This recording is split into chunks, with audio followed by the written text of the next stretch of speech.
La Bible raconte qu'à la fin des temps, Dieu déversera sa colère en guise de jugement pour les péchés du monde et comme un dernier appel pour que l'humanité se repente et l'adore. Dans le livre de l'Apocalypse, l'apôtre Jean raconte la vision que le Seigneur lui a donnée sur ce temps futur. Et ce jugement sera divisé en deux parties, les 7 sceaux et les 7 trompettes. Dans cette vidéo, nous allons parler spécifiquement des 7 sceaux. Dans sa vision, Jean voit un ange qui cherche quelqu'un qui soit digne d'ouvrir le livre qui amorcera le jugement sur le monde. L'apôtre pleure parce que la Bible dit que personne n'a été trouvé digne d'ouvrir le livre et d'en briser les sceaux. Mais l'un des 24 anciens regarde Jean et lui dit « Ne pleure pas, car le lion de la tribu de Juda, le rejeton de la racine de David, a vaincu pour ouvrir le livre et ses 7 sceaux. » À ce moment-là, Jean voit Jésus au centre du trône, entouré des 4 êtres vivants et des anciens. L'agneau prend alors ce parchemin, car lui seul est digne de l'ouvrir. Alors ceux qui l'entouraient tombèrent à terre et l'adorèrent. Le Christ a ensuite commencé à briser sceau par sceau, révélant son jugement sur la terre. Vous allez découvrir maintenant ce que signifie chacun des 7 sceaux de l'Apocalypse. Mais avant de commencer, nous avons besoin de votre aide. Ce type de contenu n'est pas le type de contenu que YouTube veut mettre en avant. Alors nous avons besoin de votre interaction pour que ce message puisse aller plus loin. Donc s'il vous plaît, cliquez sur le bouton like et surtout laissez-nous un tout petit commentaire à la fin de cette vidéo. Que ce soit un simple merci. L'algorithme n'est pas fan de ce type de message et si nous voulons que le plus de gens soient sauvés et soient atteints par le message du Christ, nous devons faire notre part. Alors laissez votre commentaire et cliquez sur le bouton like, partagez cette vidéo à la fin et si vous voulez, vous pouvez faire comme ces frères et sœurs qui se sont abonnés et qui par la suite ont cliqué sur le bouton rejoindre pour devenir des membres officiels qui soutiennent notre travail ici sur YouTube. Que Dieu vous bénisse chacun et chacune abondamment.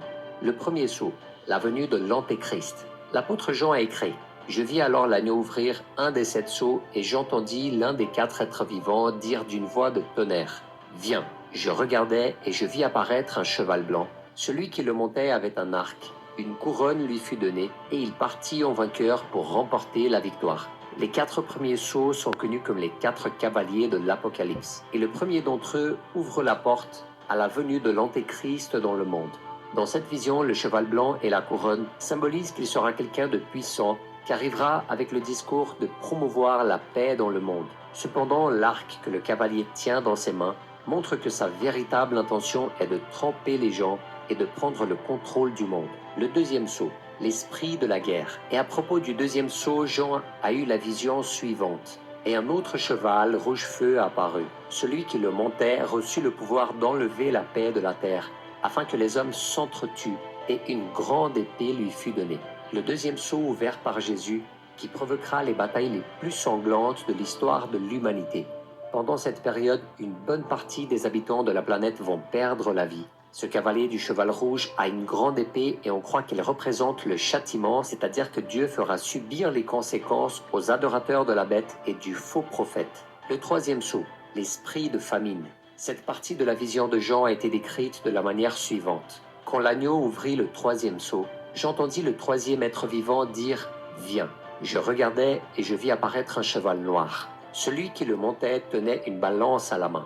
Et j'entendis comme une voix dire au milieu des 4 êtres vivants, une mesure de blé pour 1 pièce d'argent et 3 mesures d'orge pour 1 pièce d'argent, mais ne touche pas à l'huile et au vin. Dans la culture juive, la couleur noire symbolise la complainte, l'affliction et la faim.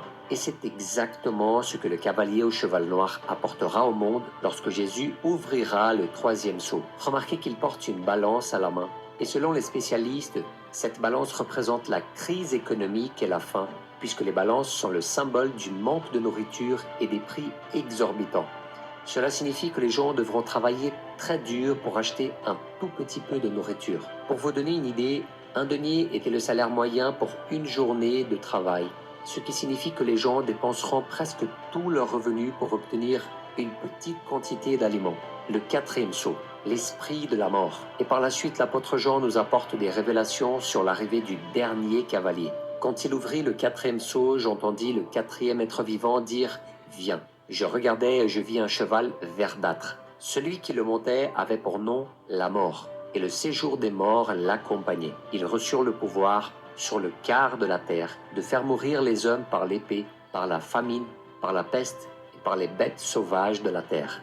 L'ouverture du quatrième sceau permettra à l'esprit de la mort de mettre fin à la vie d'un quart de la population de la Terre. Et malheureusement, une grande partie de ces personnes seront directement emmenées en enfer.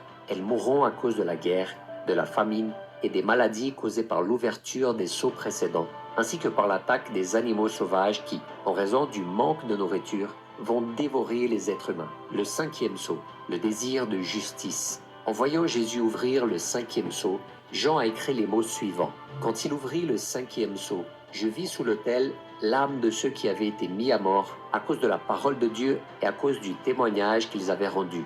Ils crièrent d'une voix forte. Jusqu'à quand, Maître saint et véritable, tarderas-tu à faire justice et à venger notre sang sur les habitants de la terre? Une robe blanche fut donnée à chacun d'entre eux. Ils reçurent l'ordre de rester en repos un petit moment encore, jusqu'à ce que le nombre de leurs compagnons de service et de leurs frères et sœurs qui devaient être mis à mort comme eux soit au complet. Dès que le cinquième sceau a été ouvert par Jésus, tous ces hommes et femmes chrétiennes qui avaient perdu la vie à cause de leur foi en Christ ont demandé au Seigneur combien de temps il faudrait avant que ceux qui avaient été tués soient jugés. Ils ont ensuite reçu l'instruction d'attendre patiemment que les autres chrétiens qui étaient encore sur terre soient également persécutés et tués. En d'autres termes, d'autres croyants devaient encore être martyrisés. Le sixième sceau, une grande catastrophe dans l'univers. La vision de Jean lors de l'ouverture de ce sceau s'est tournée vers la Terre entière et le système solaire. À ce moment-là, il a écrit « Je regardais quand l'agneau ouvrit le sixième sceau, et il y eut un grand tremblement de terre. Le soleil devint noir comme un sac de crin. La lune entière devint comme du sang, et les étoiles du ciel tombèrent sur la terre comme les figues vertes d'un figuier secoué par un vent violent. Le ciel se retira comme un livre qu'on enroule, et toutes les montagnes et les îles furent écartées de leur place. Les rois de la terre, les grands, les chefs militaires, les riches, les puissants, tous les esclaves et les hommes libres se cachèrent dans les cavernes et dans les rochers des montagnes. Et ils disaient aux montagnes et aux rochers, « Tombez sur nous et cachez-nous loin de celui qui est assis sur le trône et loin de la colère de l'agneau. En effet, le grand jour de sa colère est venu, et qui peut résister? » La plus grande catastrophe de l'histoire de l'humanité aura lieu avec l'ouverture du sixième sceau. Un phénomène cosmique impliquant les planètes, le soleil, la lune, les étoiles et tous les autres corps célestes terrifiera l'ensemble de la population mondiale. Les gens auront alors la certitude que la fin des temps est de plus en plus proche. L'apôtre Jean a probablement eu du mal à mettre des mots sur tout ce que ses yeux ont vu en cette occasion, tant sa grandeur était immense. Pendant cette période effrayante, un ange montre à Jean que 144 000 personnes recevront le sceau de Dieu pour les protéger de la colère du Père. Ces 144 000 scellés prêcheront la bonne nouvelle aux gens, et beaucoup seront convertis au Christ dans les derniers jours. Le septième sceau, les 7 trompettes. Si l'ouverture des 6 premiers sceaux avait déjà laissé Jean stupéfait et en même temps absourdi par l'ampleur de la puissance de Dieu, l'ouverture du dernier sceau a montré à l'apôtre que des choses encore plus terribles allaient se produire. Il a écrit « Quand l'agneau ouvrit le 7e sceau, il y eut dans le ciel un silence d'environ une demi-heure. Puis je vis les 7 anges qui se tenaient devant Dieu. 7 trompettes leur furent données. Un autre ange vint. Il se plaça vers l'autel, tenant un encensoir d'or. On lui donna beaucoup de parfums afin qu'il les offre, avec les prières de tous les saints sur l'autel d'or qui est devant le trône.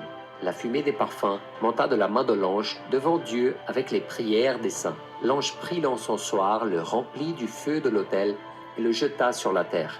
Il y eut alors des coups de tonnerre, des voix, des éclairs et un tremblement de terre. L'ouverture du 7e sceau du livre entraîne des conséquences terribles pour toute la terre. Mais avant cela, il y a une période de silence absolu, comme si Dieu attendait que les gens se repentent de leurs péchés et se tournent vers lui. Mais même face à tant de malheurs, des millions et des millions de personnes ne se repentiront pas de leurs erreurs et au contraire, elles maudiront le Seigneur pour tout ce qui arrivera. Puis après cette période de silence, les anges commenceront à souffler dans leurs trompettes et à chaque coup de trompette, des jugements bien pires se produiront, jusqu'à ce que finalement Jésus revienne plein de gloire et de puissance. C'est pourquoi, mon cher frère et ma chère sœur, il est plus que temps pour nous de nous rapprocher de Jésus. Et c'est seulement grâce à son salut que nous n'avons pas à craindre l'avenir. Je vous demande de partager ce message et de laisser votre commentaire maintenant avant de quitter cette vidéo.